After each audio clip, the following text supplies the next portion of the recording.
जिला रिपोर्टर मोहम्मद सफ़र Sewani कोठड़ी government boys elementary school लोंगाणी ख़ास केली पारां शागिर्दनि में यूनिफॉर्म विरहाया विया। स्कूल के हेडमास्टर खुदादोस्त सिद्दीकी पारां शागिर्दनि के यूनिफॉर्म विरहण की तकरीब के मेहमान ख़ास चीफ मॉनिटरिंग ऑफिसर फरह समो हुई। रंगारंग तकरीब में चीफ मॉनिटरिंग ऑफिसर फरह समो ऐं उस्तादनि स्कूली शागिर्दनि यूनिफॉर्म विरहाया। आयल मेहमाननि के सिंधी सकाफ़त अजरक ऐं शागिर्दनि पारां गुलदस्ता पेश किया। उन मौके ते चीफ मॉनिटरिंग ऑफिसर फरह समो चयो त स्कूल में उस्तादनि ऐं शागिर्दनि की हाज़िरी ऐं मेहनत खे ॾिसी तमामु घणी ख़ुशी थी आहे, जंहिंमें स्कूल के हेडमास्टर खुदादोस्त सिद्दीकी जूं स्कूल ऐं इलाइक़े जे माण्हुनि ख़ासि करे नौजवाननि लाइ कयल काविशूं ऐं कोशिशूं साराह जोॻियूं अमल आहे।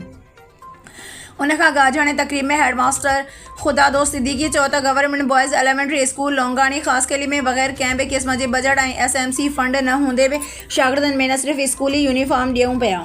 में सभिनीनि में मसइला त हूंदा आहिनि, ठीकु आहे, पर जेको आहे सभिनी शयुनि जे बावजूदि जेको उन शइ खे मैनेज करे वञे उनखे ई असुलु उस्तादु चइबो आहे। ठीकु आहे, त हमेशह कुझु माण्हू हूंदा आहिनि, काफ़ी सारा हूंदा आहिनि, सरकार जी वाट ते निहारींदा रहंदा आहिनि, त उहे जेसि ताईं असांखे कुझु ॾे त पोइ असां कुझु कयूं। ठीकु आहे, पर तव्हांजे जेको आहे जो हेड़नि ॿारनि खे हेड़नि मिसकीननि ॿारनि ते ख़ैर चवण जो मक़सदु इहो त थोरो तजुर्बो आहे।